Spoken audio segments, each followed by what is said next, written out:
ಪ್ರೀತಿಯ ವಿದ್ಯಾರ್ಥಿಗಳೇ, ಇವತ್ತು ನಾನು 9ನೇ ತರಗತಿಯವರಿಗೆ ಅವರೇ ರಾಜರತ್ನಂ ಅನ್ನುವಂಥ ಪಾಠವನ್ನು ವಿವರಣೆ ಮಾಡಿ ಹೇಳ್ತಾ ಇದ್ದೀನಿ. ನೀವು ಈಗಾಗಲೇ ಆನ್ಲೈನ್ ತರಗತಿಯಲ್ಲಿ ಈ ಪಾಠದ ಬಗ್ಗೆ ತಿಳ್ಕೊಂಡಿದ್ದೀರಿ. ಇವಾಗ ನಾವು SA1 ಪರೀಕ್ಷೆಗಾಗಿ ಪುನರಾವರ್ತನೆಯನ್ನು ಮಾಡ್ತಾ ಇದ್ದೀವಿ. ಪುನರಾವರ್ತನೆಯಲ್ಲಿ ಏನೇನು ಬರ್ತದೆ, ಪಾಠದ ಒಳಗಡೆ ಏನಲ್ಲ ಅಂದ್ರೆ KP ಪೂರ್ಣಚಂದ್ರ ತೇಜಸ್ವಿ ಅವರು ಈ ಪಾಠವನ್ನು ಬರೆದಂತ ಕವಿಯಾಗಿದ್ದಾರೆ. ಅವರ ಬಾಲ್ಯದಲ್ಲಿ ನಡೆದ ಘಟನೆಯನ್ನು ವಿವರಿಸುತ್ತಾ ಈ ಪಾಠವನ್ನು ಬರೆದಿದ್ದಾರೆ. KP ಪೂರ್ಣಚಂದ್ರ ತೇಜಸ್ವಿ ಅವರ ತಂದೆಯವರಾಗಿದ್ದರು. ಯಾರಾಗಿದ್ದರು ಅಂದ್ರ ಕುವೆಂಪು. ಕುವೆಂಪು ಅವರು ನಮ್ಮ ರಾಷ್ಟ್ರದ ಕವಿಯಾಗಿದ್ದರು, ಸಾಹಿತಿ ಆಗಿದ್ದರು. ಅವರಂತೆ ಅವರ ಮಗನು ಸಹ KP ಪೂರ್ಣಚಂದ್ರ ತೇಜಸ್ವಿ ಅವರು ಸಹ ಸಾಹಿತಿಗಳಾಗಿದ್ದಾರೆ. ಹೀಗಾಗಿ ಅವರ ಬಾಲ್ಯದಲ್ಲಿ ನಡೆದಂತ ಒಂದು ಘಟನೆಯನ್ನ ಈ ಪಾಠದಲ್ಲಿ ವಿವರಿಸಿ ಹೇಳಿದ್ದಾರೆ.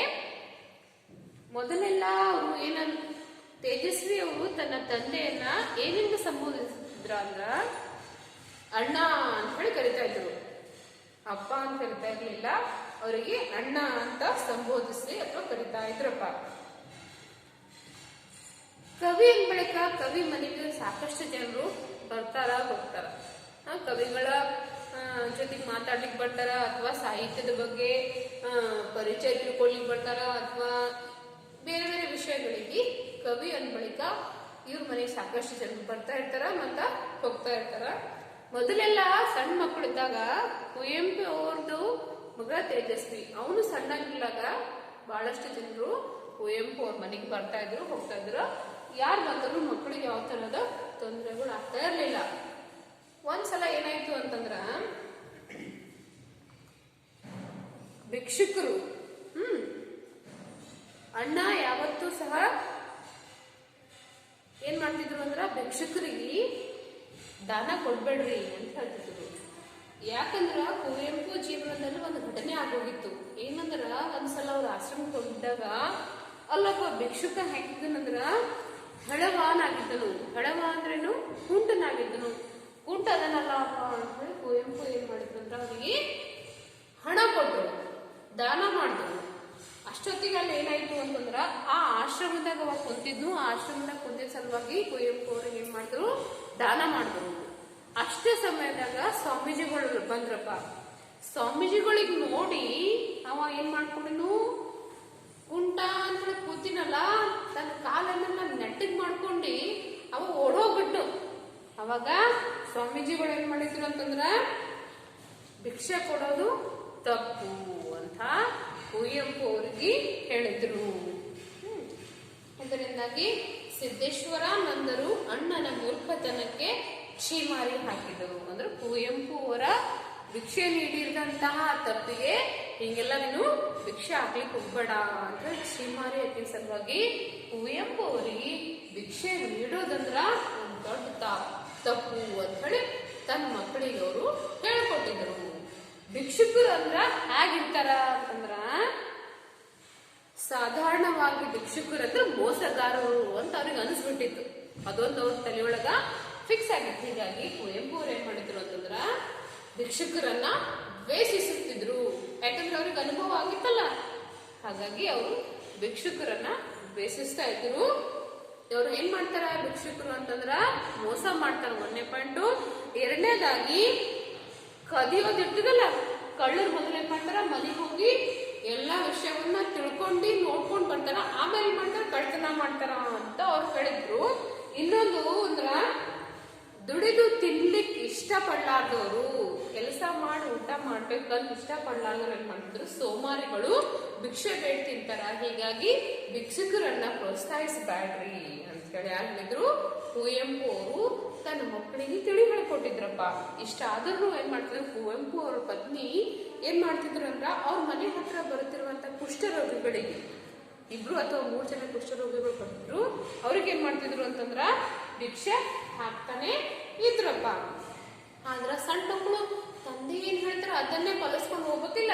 ಹೀಗಾಗಿ ಸಣ್ಣ ಮಕ್ಕಳು ಏನ್ ಮಾಡಿದ್ರು ಅಂತಂದ್ರ ನಮ್ ತಂದೆ ಭಿಕ್ಷುಕರಿಗೆ ಪ್ರೋತ್ಸಾಹ ಕೊಡ್ಬೇಡ್ರಿ ಅಂತ ಹೇಳಿ ಸಲುವಾಗಿ ಅವ್ರು ಅದನ್ನೇ ಏನ್ ಮಾಡ್ಕೊಂಡ್ರು, ಯಾರ್ಯಾಗ ಬರ್ಲಿಕ್ಕೆ ಅವ್ರಿಗೆ ಮುಂದ್ ಹೋಗಪ್ಪ ಅಂತ ಹೇಳಿ ಮುಂದ್ ಕಳಿಸ್ಕೊಡೋದನ್ನ ಅವರು ರೂಢಿ ಮಾಡ್ಕೊಂಡಿದ್ರು.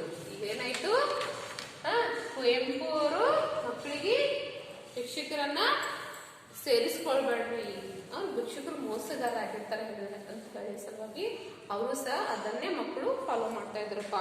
ಒಂದ್ ಸಾರಿ ಏನಾಯ್ತು ಅಂತಂದ್ರ ಅವ್ರ ಮನೆಗೆ ಸಾಹಿತಿಗಳು ಬಂದು ಭೇಟಿ ಮಾಡಿ ಹೋಗ್ತಿದ್ರಲ್ಲ, ಒಬ್ರು ಏನ್ ಮಾಡಿದ್ರು ಅಂತಂದ್ರ ಒಬ್ಬ ವ್ಯಕ್ತಿ ಬಂದಿದ್ರು, ಅವರು ಮನಿದು ಗೇಟ್ ಹತ್ರ ಅಥವಾ ಅಲ್ಲಿ ನಿಂತ್ಕೊಂಡಿದ್ರಪ್ಪ.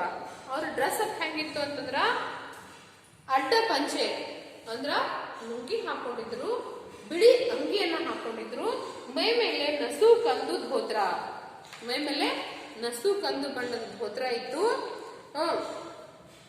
ಅಡ್ಡ ಪಂಚೆ, ಬಿಳಿ ಅಂಗಿ, ಮೈ ಮೇಲೆ ನಸು ಕಂದು ಧೋತ್ರ ಹೊದ್ದವರೊಬ್ಬರು ನಮ್ಮ ಬಾಗಿಲು ತೆರೆಯಲು ಸಾಹಸ ಪಡುತ್ತಿದ್ದುದನ್ನು ನೋಡಿದೆವು.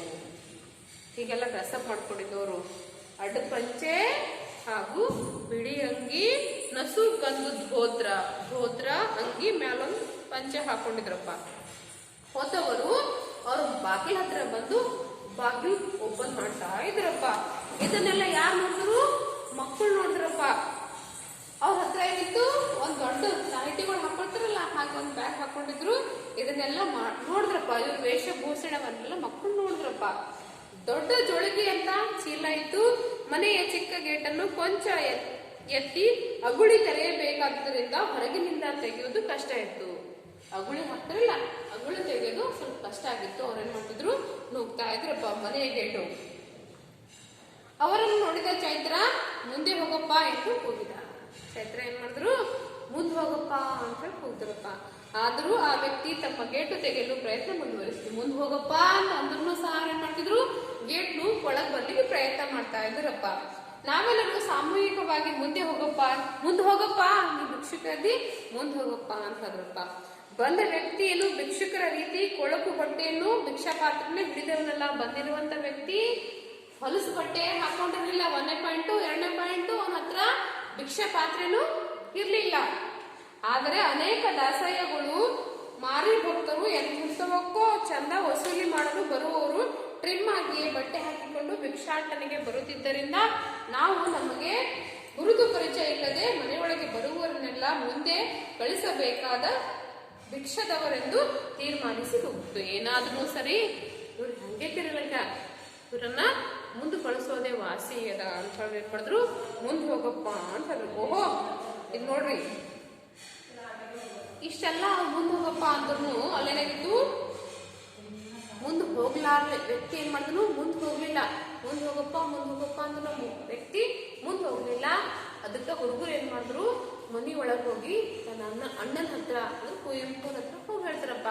ಒಬ್ಬ ವ್ಯಕ್ತಿ ಬಂದಾರ, ಅವರು ಹೋಗಪ್ಪ ಅಂದ್ರೂ ಮುಂದೆ ಹೋಗ್ತಾ ಇಲ್ಲ ಅಂತೇಳಿ ಹೋಗಿ ತಂದೆ ಹತ್ರ ಕಂಪ್ಲೇಂಟ್ ಮಾಡ್ತಾರಪ್ಪ. ಯಾವನೋ ಒಬ್ಬ ಮುಂದೆ ಹೋಗು ಅಂದರೂ ಹೋಗದೆ ಇಲ್ಲೇ ನಿಂತಿದ್ದಾನೆ ಅಂತ ಹೇಳ್ತಾರಪ್ಪ. ಅಣ್ಣ ಅಷ್ಟು ಏನಾಯ್ತು, ಅವ್ರು ನೋಡ್ಲಿಕ್ಕೆ ಹೊರಗೆ ಬರ್ತಾರಪ್ಪ ಯಾರದಾರ ಅಂತೇಳಿ. ನೋಡಿದವರೇ ಅವರ ಗುರುತು ಹಿಡಿದು ಓಹೋ ಬನ್ನಿ ಎಂದೆನ್ನುತ್ತಾ ಅವರೇ ಸರಸರ ಮುಂದುವರೆದು ಗೇಟು ತೆಗೆದು ದಟ್ಟಿ ಪಂಚೆಯ ಮನುಷ್ಯನನ್ನು ಕರೆದುಕೊಂಡು ಬಂದರು. ಓಹೋ ನೀವಾ ಅಂದ ಅವ್ರ ಪರಿಚಯದವರಾಗಿದ್ರು. ಓಹೋ ನೀವಾ, ಒಳಗೆ ಬನ್ನಿ ಅಂತ ಗೇಟ್ ತೆಗೆದು ಅವರನ್ನ ಒಳ ಕರ್ಕೊಂಡು ಬಂದ್ರು. ಯಾರು? ಕುವೆಂಪು ಅವರು. ಮನುಷ್ಯನಿಗೆ ಸಿಕ್ಕ ಮರ್ಯಾದೆಯನ್ನು ನೋಡಿ ನಾವು ಅಪ್ರತಿಭರಾಗಿ ನಿಂತಿದ್ದೆವು.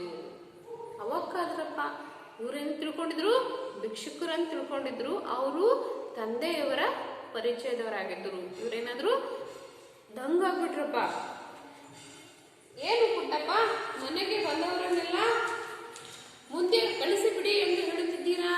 ಏನ್ರಪ್ಪ, ನಿಮ್ಮ ಮನೆಗೆ ಬಂದವರಿಗೆಲ್ಲ ಮುಂದೆ ಕಳ್ಸ್ಕೊಡ್ರಿ ಅಂತ ಹೇಳ್ಬಿಟ್ಟಿದ್ದೇನ ಅಂತ ಕೇಳ್ತಾರಪ್ಪ. ತಮಾಷೆಯಾಗಿ ಕೇಳಿದರು. ಏನ್ ಪುಟ್ಟಪ್ಪ ಅಂತ ಕೇಳಿದ್ರಪ್ಪ ಅವರು. ಅದಕ್ಕೆ ಅಣ್ಣ ನಮ್ಮ ಕಡೆ ತಿರುಗಿ ಇವರು ಯಾರು ಗೊತ್ತಾ, ಮಕ್ಕಳ ಜೊತೆ ಅಲ್ಲಿ ನಿಂತಿದ್ರಲ್ಲ, ಇವ್ರು ಯಾರು ನಿಮ್ಗೆ ಗೊತ್ತಾರ ಅಂತ ಕೇಳಿದ್ರಪ್ಪ. ನಮಗೇನು ಗೊತ್ತು, ನಮಗೆ ಗೊತ್ತಿದ್ದಾರೆ, ನಾವ್ಯಾಕೆ ಮುಂದೆ ಹೋಗಿ ಅಂತ ಹೇಳ್ತಿದ್ದೆವು. ಇವ್ರು ಯಾರನ್ನು ನಮಗ್ ಗೊತ್ತಿಲ್ಲ ಅಣ್ಣ. ಇವರು ಒಂದ್ ವೇಳೆ ನಮಗ್ ಪರಿಚಯ ಇರ್ತಿದ್ರಂದ್ರ ಮುಂದೆ ಹೋಗಪ್ಪ ಅಂತ ನಾವ್ ಯಾಕೆ ಹೇಳ್ತಿದ್ದೀವಿ ಇವರಿಗೆ. ಪಿಡಿ ಕಣ್ಣು ನೋಡಿದ್ರು, ಪಿಡಿ ಕಣ್ಣು ಬಿಟ್ಟು ನೋಡಿದ್ರು. ಇವ್ರ ಪರಿಚಯ ನಮಗಿಲ್ಲ ಅಂತ ಹೇಳಿದ್ರು. ನಿಮ್ಮ ಪುಸ್ತಕದಲ್ಲಿ ಬಣ್ಣದ ತಗಡಿನ ತತ್ತೂರಿ, ಕಾಸಿಗೆ ಕೊಂಡನ್ನು ಕಸ್ತೂರಿ ಓದಿದ್ದೀರಲ್ಲ. ಬಣ್ಣದ ತಗಡಿನ ತುತ್ತೂರಿ. ನೀವು ಸಹ ಇದು ಪಾಠ ಓದಿರಿ. ಬಣ್ಣದ ತಗಡಿನ ತುತ್ತೂರಿ ಕಾಸಿಗೆ ಕೊಂಡನು ಕಸ್ತೂರಿ ಸರಿಗಮ ಪದನಿ ಸೌದಿದನು ಅಂತ ಒಂದು ಪದ್ಯ ಐತಲ್ಲ, ಆ ಪದ್ಯವನ್ನ ಬರೆದವ್ರು ಯಾರು? ಇವರೇ ಅದಾರ. ಇವರೇ ಅದನ್ನು ಬರೆದವರು ಎಂದರು. ಅವರೇ ರಾಜರತ್ನಂ. ಅವರೇನಾರ? ರಾಜರತ್ನಂ ಅನ್ನುವಂತ ಕವಿ ಅದರ. ಮರ ಗಿಡ ಇರುವಂತೆ ಪ್ರಪಂಚದಲ್ಲಿರುವ ವಸ್ತುಗಳು ಎಂದು ತಿಳಿದರು. ಅವರೇ ರಾಜರತ್ನಂ. ನಾವು ಆವರೆಗೂ ಕವಿತೆಗಳು, ಪುಸ್ತಕದಾಗಿರುವಂತ ಕವಿತೆಗಳು ಹೆಂಗದವ ಅಂತ ಹೇಳಿ ಸಣ್ಣ ಮಕ್ಕಳು ತಿಳ್ಕೊಂಡಿದ್ರಂದ್ರ, ಕುವೆಂಪು ಮಕ್ಕಳು ಗಿಡ ಮರ ಬಳ್ಳಿಗಳೆಲ್ಲ ತಾನೇ ನ್ಯಾಚುರಲ್ ಆಗಿ ಹೆಂಗ್ ಬೆಳಿತಾವಲ್ಲ ಹಂಗ ಕವಿತೆಗಳು ನ್ಯಾಚುರಲ್ ಅವ ಅಂತ ತಿಳ್ಕೊಂಡಿದ್ರು. ಅಲ್ಲಿ ತನಕ ಕವಿತೆಗಳನ್ನ ಒಬ್ರು ಕವಿ ಬರೀತಾರ ಅನ್ನುವಂಥದ್ದು ಪ್ರಜ್ಞೆ ಮಕ್ಕಳಿಗೆ ಗೊತ್ತಿರ್ಲಿಲ್ಲ. ಇವಾಗ ಏನಾಯ್ತು?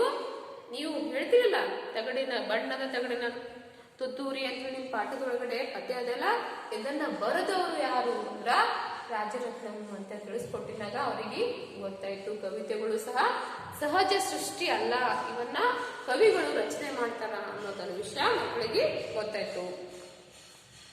ಆಮೇಲಿಂದ ನಾವು ಕವಿತೆ ಓದುವಾಗಲೆಲ್ಲ ಅದು ಮುಗಿದ ಮೇಲೆ ಕೆಳಗೆ ಕೊಟ್ಟಿರುವ ಕವಿ ಹೆಸರನ್ನು ಬಾಯ್ಪಾಟು ಮಾಡಿ ತಿರುಚುತ್ತಿದ್ದೆವು. ಇದಾಗಿದ್ಮೇಲೆ ಏನಾಯ್ತು? ಪದ್ಯ ಪ್ರತಿ ಸಲ ಬೇರೆ ಬೇರೆ ಪದ್ಯಗಳನ್ನು ಓದಿದ್ಮೇಲೂ ಕೆಳಗಡೆ ಕವಿಗಳ ಹೆಸರನ್ನು ಓದ್ಕೊಂಡು ಕಂಠಪಾಠ ಮಾಡ್ತಾ ಇದ್ರು. ರಾಜರತ್ನಂ ಆಮೇಲೆ ಯಾವಾಗಲಾದರೂ ಮನೆಗೆ ಬಂದಾಗ ನಮ್ಮನ್ನು ಕಂಡ್ರೆ, ಏನಪ್ಪ ಒಳಗೆ ಬರಬಹುದು, ಮುಂದೆ ಹೋಗ್ಬೇಕು ಎಂದು ತಮಾಷೆ ಮಾಡ್ತಿದ್ರು. ಅವ್ರ ಪರಿಚಯ ಮಕ್ಕಳಿಗೆಲ್ಲ ಆಗಿದ ಮೂಲಕ ಮತ್ತೊಂದ್ಸಲ ಅವ್ರು ಬಂದಿದ್ದಾಗ ಪದೇ ಪದೇ ಬರ್ತಾ ಇದ್ರು ಕವಿಗಳ ಜೊತೆಗೆ ಮಾತಾಡ್ಲಿಕ್ಕೆ. ಮತ್ತೊಂದ್ಸಲ ಬಂದಾಗ, ಏನಪ್ಪ ನಾವ್ ಒಳಗ್ ಬರ್ಬೇಕಾ ಅಥವಾ ಹೊರಗೆ ಹೋಗ್ಬೇಕಾ, ಮುಂದೆ ಹೋಗ್ಬೇಕಾ ಅಂತ ತಮಾಷೆ ಮಾಡಿ ಮಕ್ಕಳನ್ನ ನಗಿಸ್ತಾ ಇದ್ರು. ಇಲ್ಲಿವರೆಗೆ ನೀವೇನ್ ಮಾಡಿರಿ? ಅವರೇ ರಾಜರತ್ನಂ ಅನ್ನುವ ಪಾಠವನ್ನ ಪುನರಾವರ್ತನೆ ಮಾಡ್ಕೊಂಡಿರಿ. ಇನ್ ಮುಂದೆ ನೋಡ್ರಿ, ಪದಗಳ ಅರ್ಥ ಅದಾವ. ಪದಗಳ ಅರ್ಥ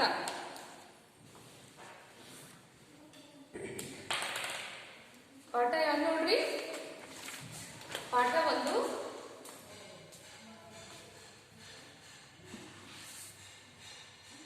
ಅವರೇ ರಾಜರತ್ನಂ. ಇದನ್ನ ಬರೆದಿರುವಂತ ಕವಿ ಯಾರು? ಕೆ.ಪಿ. ಪೂರ್ಣಚಂದ್ರ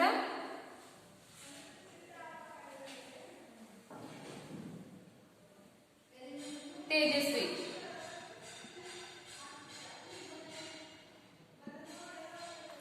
ಈ ಪಾಠದ ಶಬ್ದಗಳ ಅರ್ಥ ನೋಡ್ರಿ, ಅಥವಾ ಪದಗಳ ಅರ್ಥ.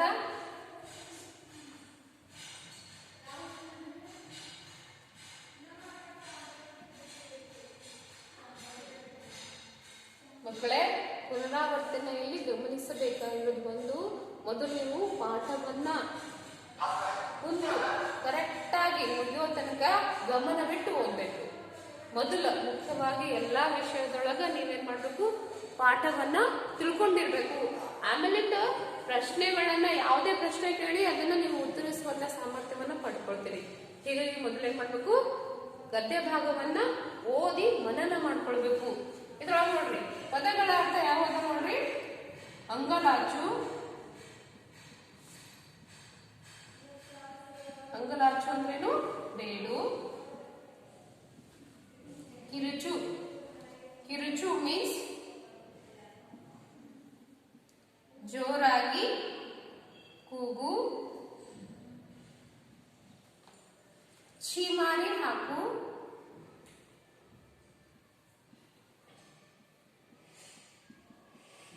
ತಿರಸ್ಕಾರ ಅಥವಾ ಧಿಕ್ಕರಿಸು.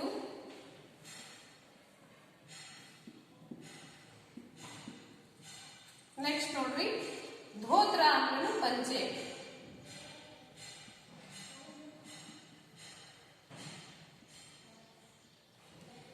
ಧೋತ್ರ ಅಂತ ಹಿಂದಿನ ಕಾಲದಲ್ಲಿ ಬಹಳಷ್ಟು ಜನರು ಅದನ್ನೇ ಹಾಕೊಳ್ತಿದ್ರು. ಮೊದಲು ಪ್ಯಾಂಟ್ ಇರ್ಲಿಲ್ಲ. ಇವಾಗ ಏನಾಗ ಪ್ಯಾಂಟ್ ಅದಾವ, ಧೋತ್ರಗಳು ಕಡಿಮೆ ಆಗ್ಯಾವ. ಈಗ ಧೋತ್ರ ಅಂದ್ರೇನು ಅದು ಒಂದು ಫ್ಯಾಷನ್ ಆಗ್ಯದ. ಹೀಗಾಗಿ ಧೋತ್ರ ಅಂದ್ರೇನು ಪಂಚೆ. ಮೂರ್ಖತನ ಅಂದ್ರೇನು ದಡ್ಡತನ.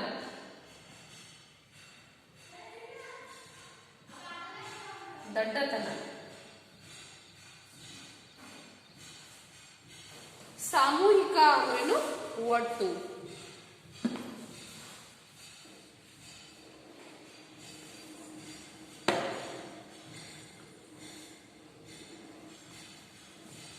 ಸಾಮೂಹಿಕ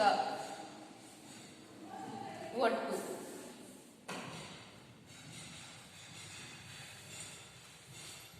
ಹೆಳವ ಅಂದ್ರೇನು ಹೆಳವ. ಕುವೆಂಪು ಅವರು ಹೆಳವಾದನ ಅಂತ ಹೇಳಿ ಆಶ್ರಮದಾಗ ಕುಂತಿರುವಂತ ಒಬ್ಬ ಹೆಳವನಿಗೆ ಏನ್ ಮಾಡಿದ್ರು, ದಾನ ಮಾಡಿದ್ರಪ್ಪ. ಹೆಳವಾದ್ರೇನು ಕುಂಟ. ಆದ್ರವ ಕುಂಟಾಗಿರ್ಲಿಲ್ಲ. ದಾನ ತಗೊಂಡ್ ಬಳಿಕ ಸ್ವಾಮೀಜಿ ಅವರನ್ನ ನೋಡ್ಕೊಂಡು ತನ್ನ ಕಾಲು ಕೈಯೆಲ್ಲ ನೆಟ್ಟಗ್ ಮಾಡ್ಕೊಂಡು ಅಲ್ಲಿಂದ ಓಡೋಗ್ಬಿಟ್ಟ. ಇದನ್ನ ಕಂಡ ಕವಿಗೇನಾಯ್ತು, ಮೋಸ ಆಯ್ತು. ಅಪ್ರತಿಭಾ ಅಂದ್ರೇನು ದಿಗ್ಭ್ರಮೆ. ಅಪ್ರತಿಭಾ ಮಕ್ಕಳಿಗೇನಾಯ್ತು, ದಿಗ್ಭ್ರಮೆ ಆಯ್ತು. ಹೇಗ ಅವರನ್ನ ಕವಿಯನ್ನ ಅವರು ಭಿಕ್ಷುಕರು ಅಂತ ತಿಳ್ಕೊಂಡಿದ್ರಲ್ಲ, ರಾಜರತ್ನಮ್ಮ ಅವರು ಭಿಕ್ಷುಕರು ಅದಾರ ಮುಂದ್ ಹೋಗಪ್ಪ ಅಂತ ಹೇಳಿದ್ರಲ್ಲ. ಇಲ್ಲ ಇಲ್ಲ, ಇವರು ತಗಡಿನ ತೂರಿ ಪದ್ಯ ಬರ್ದಿರುವಂತ ಕವಿ ರಾಜರತ್ನಮ್ಮ ಅದಾರ ಅಂತ ಅವ್ರ ಪರಿಚಯ ಮಾಡ್ಕೊಂಡಿದ್ದಲ್ಲ, ಹುಡುಗರಿಗೇನಾಯ್ತು, ಅಪ್ರತಿಭಾ ಆಯ್ತು, ದಿಗ್ಭ್ರಮೆ ಆಯ್ತು. ಚಾಡಿ. ಚಾಡಿ ಹೇಳೋದನ್ನ ಒಬ್ಬರ ವಿಷಯವನ್ನ ಇನ್ನೊಬ್ರಿಗೆ ಹೋಗಿ ಹೇಳೋದು, ಅವ್ರ ವಿಷಯವನ್ನ ಇಲ್ತಾನೆ ಹೇಳೋದು. ಇಲ್ಲದನ್ನು ಹೇಳು.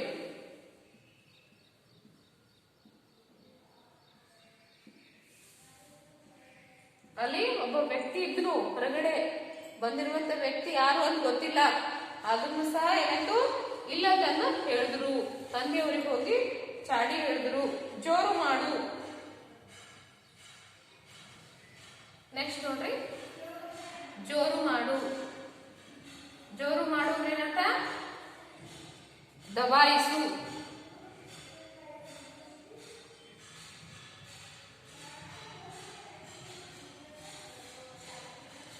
ಬಗಲು ಅಂದ್ರೇನು ಪಕ್ಕೆ. ಬಗಲು ಅಂದ್ರೇನು ಪಕ್ಕೆ ಅಥವಾ ಕಂಕುಳ. ನೆಕ್ಸ್ಟ್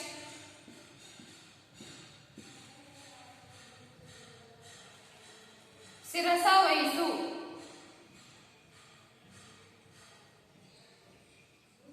ಶಿರಸ ವಹಿಸು ಅಂದ್ರೇನು, ಹೇಳಿದಂತೆ ಮಾಡು.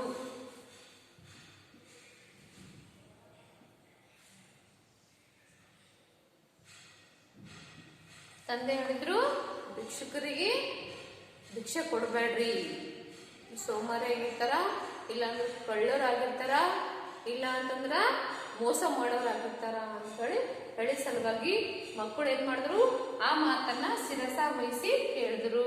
ತಂದೆ ಹೇಳಿದಂತವ್ರು ಕೇಳಿದ್ರು. ಸೋಮಾರಿ ಅಂದ್ರೇನು, ಸೋಮಾರಿ ಅಂದ್ರೇನು ಮೈಗಳ್ಳ. ಮೈಗಳ್ಳ ಅಥವಾ ಆಲ್ಸಿ. ಇವಿಷ್ಟು ಶಬ್ದಗಳು ಅರ್ಥ ಅದಾವ. ಇದು ಆಗಿನ ನೋಡ್ರಿ, ನಿಮ್ದು ಅಭ್ಯಾಸಕ್ಕಿರುವುದು ಪ್ರಶ್ನೆಗಳು, ಅದರೊಳಗ ಬಿಟ್ಟ ಸ್ಥಳಗಳು ನೋಡ್ರಿ. ಇನ್ನೊಂದ್ಸಲ ಮನನ ಮಾಡ್ಕೊಡ್ರಿ. ಅಂಗಲಾಚು ಅಂದ್ರೇನು ಬೇಡು. ಕಿರುಚು ಮೀನ್ಸ್ ಜೋರಾಗಿ ಕೂಗು. ಚೀಮಾರಿ ಹಾಕು ಮೀನ್ಸ್ ತಿರಸ್ಕಾರ ಅಥವಾ ಧಿಕ್ಕರಿಸು. ಧೋತ್ರ ಮೀನ್ಸ್ ಪಂಚೆ. ಮೂರ್ಖತನ ಮೀನ್ಸ್ ಗಡ್ಡತನ. ಸಾಮೂಹಿಕ ಮೀನ್ಸ್ ಒಟ್ಟು. ಹೆಳವ ಮೀನ್ಸ್ ಕುಂಟ. ಅಪ್ರತಿಭಾ ಮೀನ್ಸ್ ದಿಗ್ಭ್ರಮೆ. ಚಾಡಿ ಮೀನ್ಸ್ ಇಲ್ಲದನ್ನು ಹೇಳು. ಜೋರು ಮಾಡು ಮೀನ್ಸ್ ದಬಾಯಿಸು. ಬಗಲು ಮೀನ್ಸ್ ಪಕ್ಕೆ ಅಥವಾ ಕಂಕುಳ. ಶಿರಸ ವಹಿಸು ಮೀನ್ಸ್ ಹೇಳಿದಂತೆ ಮಾಡು. ಸೋಮಾರಿ ಮೀನ್ಸ್ ಮೈಗಳ. ಇವು ಅವರೇ ರಾಜರತ್ನಂ ಪಾಠದಲ್ಲಿರುವಂತಹ ಪದಗಳ ಅರ್ಥ. ಇದು ಆಗಿದ್ಮೇಲೆ ನೋಡ್ರಿ ಮಕ್ಕಳೇ, ಬಿಟ್ಟ ಸ್ಥಳಗಳು ನೋಡೋಣ. ಪ್ರತಿಯೊಂದು ವಿಷಯವನ್ನ ನೀವು ಪಾಠದಲ್ಲಿ ಸಂಬಂಧಪಟ್ಟಿರುವಂತಹ ಅಭ್ಯಾಸ ಚಟುವಟಿಕೆಗಳನ್ನ ನೀವು ತಿಳ್ಕೊಂಡು ಓದ್ತಾ ಇರ್ಬೇಕು. ಆವಾಗ್ಲೇ ನೀವೇನಾಗ್ತೀರಿ, ಅಭ್ಯಾಸ ಇಂದು ಗಟ್ಟಿ ಆಗುತ್ತೆ. ನೆಕ್ಸ್ಟ್ ನೋಡಿ, ಬಿಟ್ಟ ಸ್ಥಳಗಳು ನೀಡಿರುವ 4 ಆಯ್ಕೆಗಳಿಂದ ಸೂಕ್ತವಾದದ್ದನ್ನು ಆಯ್ದು ಬರೆಯಿರಿ ಅಂತದ. ಏನ್ ಮಲ್ಟಿಪಲ್ ಚಾಯ್ಸ್ ಕ್ವಶನ್ ಆನ್ಸರ್ಸ್ ಇರ್ತಾವಲ್ಲ, ಅದೇ ರೀತಿ ಏನ್ ಮಾಡ್ಯಾರ, ಬಿಟ್ಟ ಸ್ಥಳಗಳನ್ನ ಕೊಟ್ಟಾರ, ಅದರೊಳಗಿನ ಒಂದು ಉತ್ತರವನ್ನ ಸರಿಯಾದದನ್ನ ಆರಿಸ್ಕೊಂಡು ನೀವು ಬರಿಬೇಕು.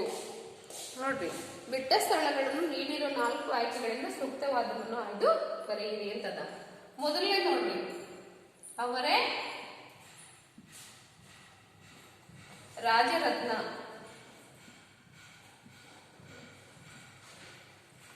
ಗದ್ಯ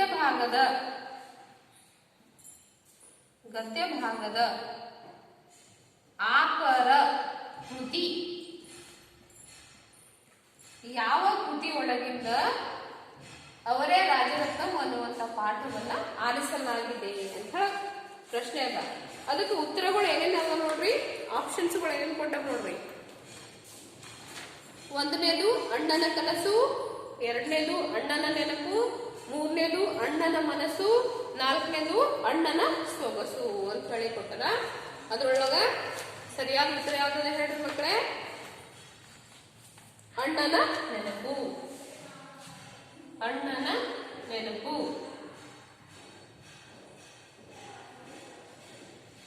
ನೀವು ಕೊಟ್ಟಿರುವಂತ ಗದ್ಯ ಭಾಗವನ್ನು ಯಾರು ತೇಜಸ್ವಿಯವರು ಬರೆದಿರುವಂತ ಅಣ್ಣನ ನೆನಪು ಕೃತಿಯಿಂದ ಆಯ್ಕೆ ಮಾಡಿ ಕೊಡಲಾಗಿದೆ. ನೆಕ್ಸ್ಟ್ 2ನೇ ನೋಡ್ರಿ, ಬಿಟ್ಟ ಸ್ಥಳಗಳಿಗಾಗಿ 2ನೇದು ತೇಜಸ್ವಿ ಅವರು ರಾಜರತ್ನಂ ಅವರನ್ನು ಡ್ಯಾಶ್ ಎಂದು ಭಾವಿಸಿದ್ದರು. 2ನೇ ನೋಡ್ರಿ, ತೇಜಸ್ವಿ ಅವರು ರಾಜರತ್ನಂ ಅವರನ್ನು ಡ್ಯಾಶ್ ಎಂದು ಭಾವಿಸಿದ್ದರು.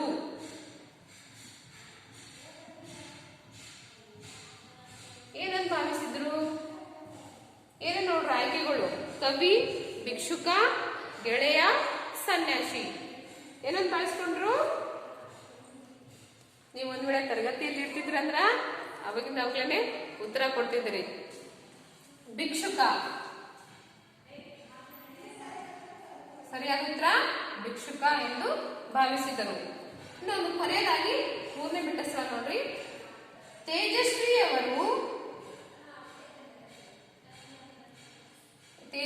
ಅವರು ಬಾಲ್ಯದಲ್ಲಿ ಸಣ್ಣವರಿರ್ಲಕ್ಕಾಗಿ ಕವಿತೆಗಳನ್ನು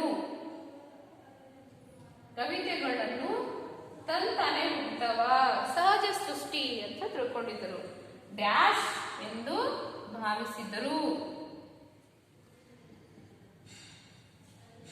ಗಿಡ ಮರಗಳು ಹೆಂಗ್ ಸಹಜ ಸೃಷ್ಟಿ ಅನ್ನೋವಿಲ್ಲ, ಹಂಗ ಕವಿತೆಗಳನ್ನು ಸಹಜ ಸೃಷ್ಟಿ ಅಂತ ತಿಳ್ಕೊಂಡಿದ್ರಪ್ಪ.